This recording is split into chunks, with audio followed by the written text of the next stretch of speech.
Magandang gabi naman sa inyong lahat. Nandito naman ako sa isa kong kaibigan na ibang lahi.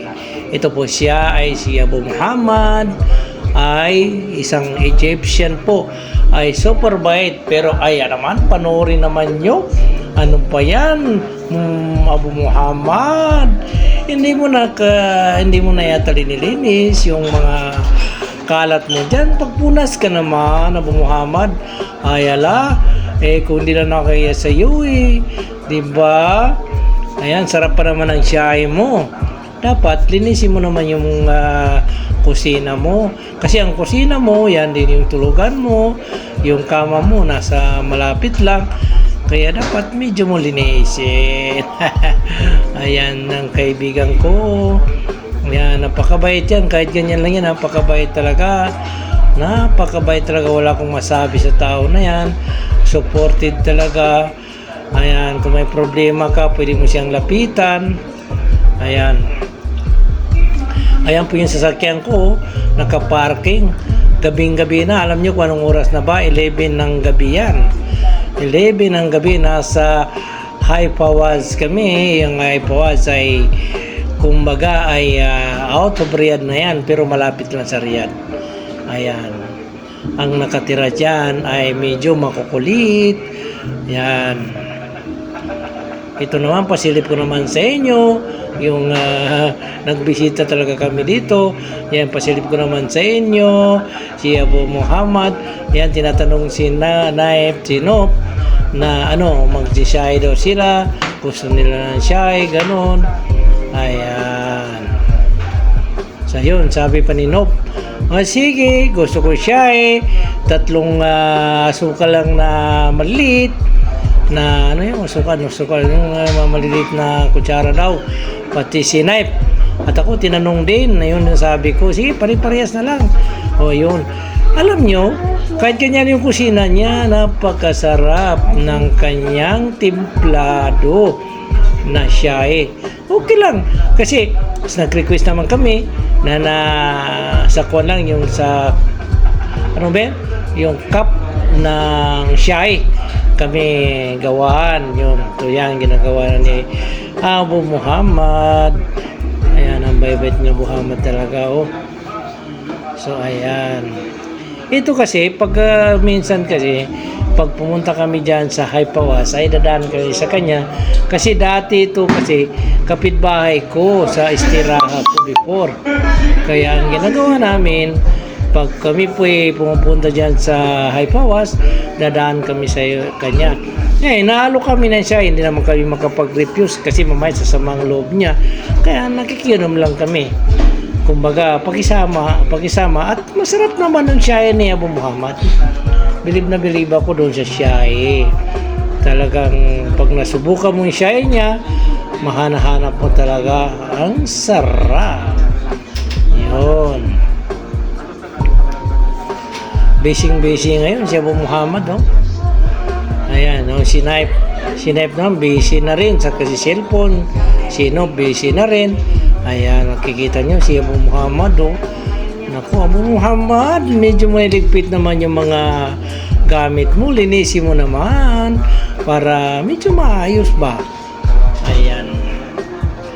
Ayan si Abu Muhammad. Ayun. Ayun naman, tinatanong ako, sabi niya, ilan ba yung kutsara sa'yo? Sabi ko, lagyan mo lang na malit na kutsara, 3 asukal.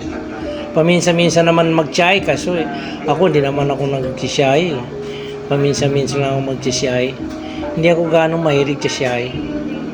Para bang, wala naman tayong iniiwasan. Kasi, sa awa ng nasa itaas, wala pa naman tayong sugar. Kumbaga, maayos pa yung sugar natin. Tatanong si Abu Muhammad, ano kaya itong tinatanong ni Abu Muhammad? Oo nga, sabi pa niya, baka gusto niyong sandwich. Kasi may samuli daw siya. Sabi niya, hinalo kami na, gusto niyo sandwich? Cheese sandwich, sabi ko. Wag na lang Abu Muhammad, okay na to. Ayan.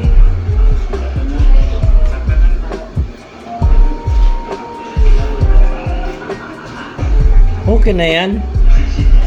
Ayan. Si Naip naman, oh. Si Naip nakatingin sa TV, oh. Akala mo kung gutom na si Naip, oh. Ay, Naip, wala namang makain dyan, Naip. Wala naman, kasi nalog tayo. Sabi natin, huwag na lang. Ayun. Pasili-sili pa si Naip.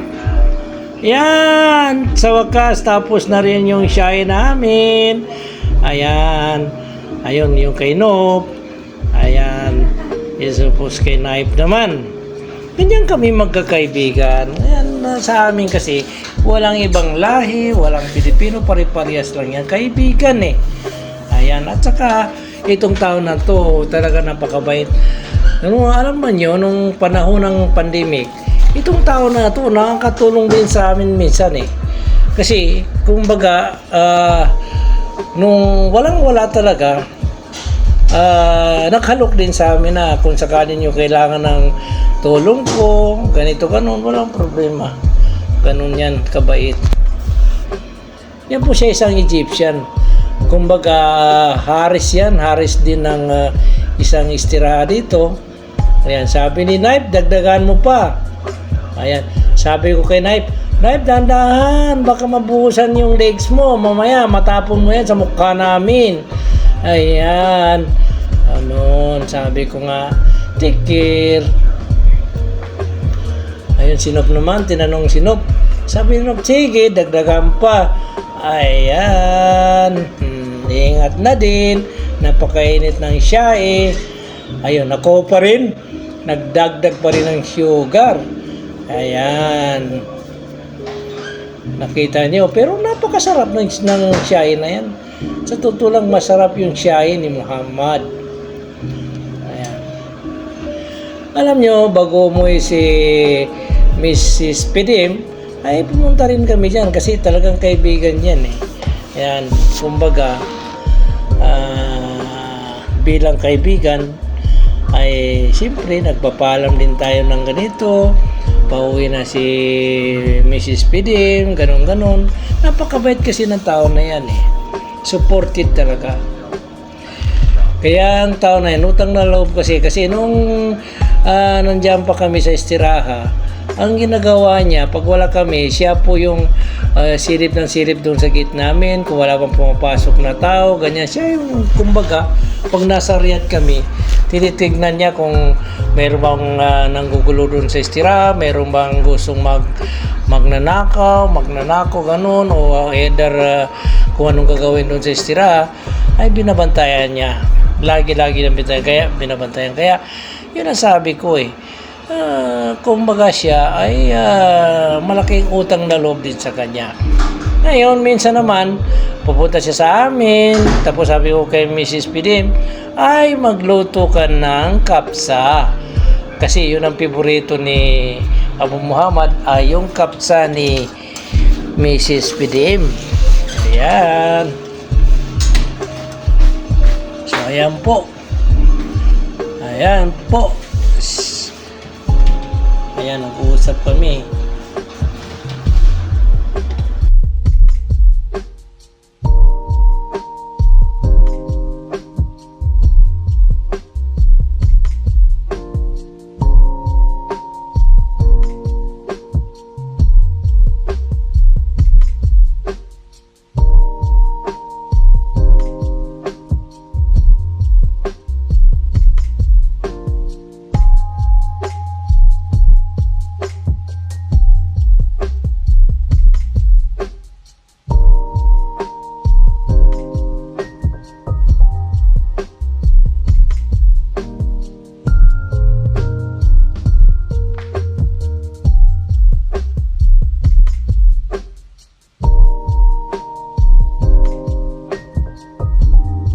Po, wag nating kalimutan manood at mag-subscribe, share and like po sa ating video para naman makatulong kayo.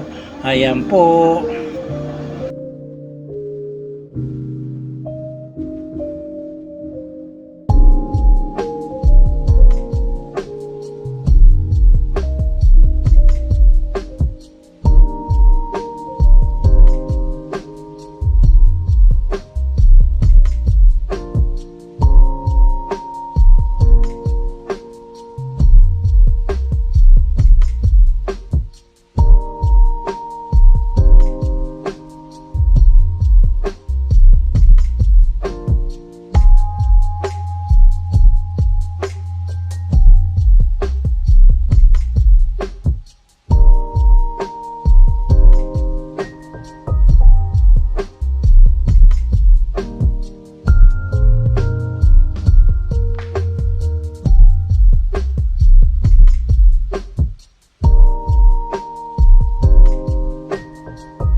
sa Cebu nung panahon ng pandemic ay dyan po wala kang malalapitan, hindi ka makakalabas dahil bawal.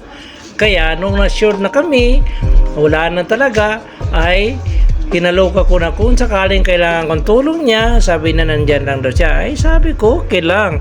Maraming salamat, sukran, ganun lang sinabi ko.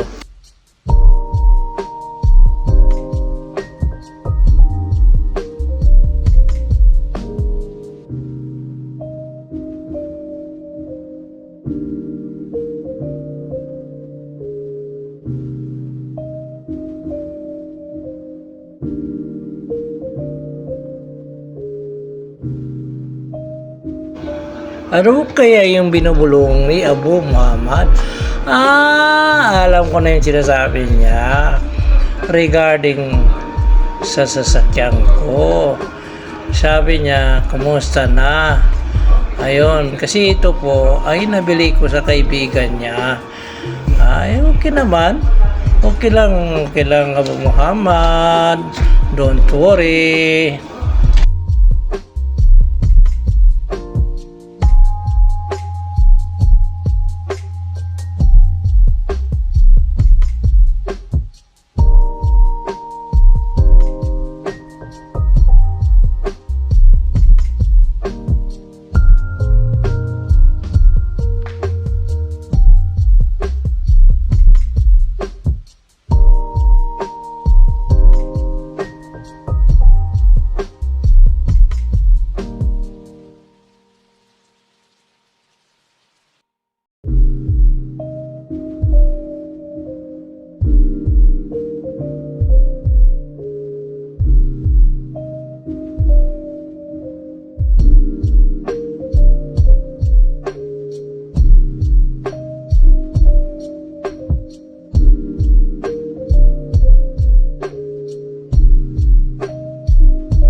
Ano naman kaya itong sinasabi ni Muhammad ato sa akin?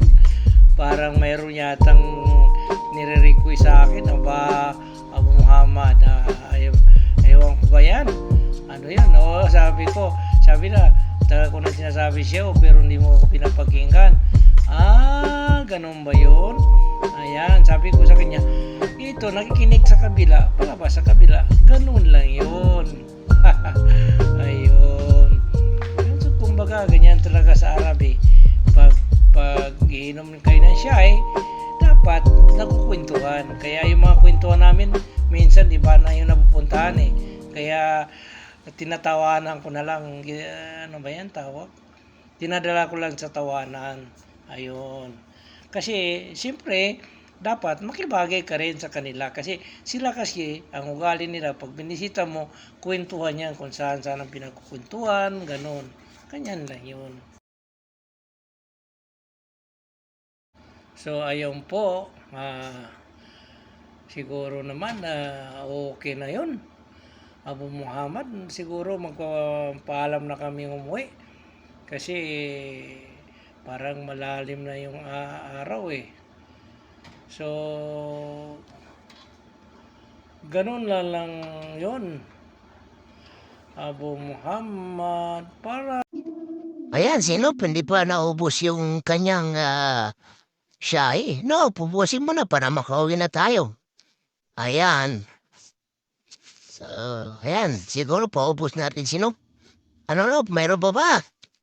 Ayan, naku, paubos na rin.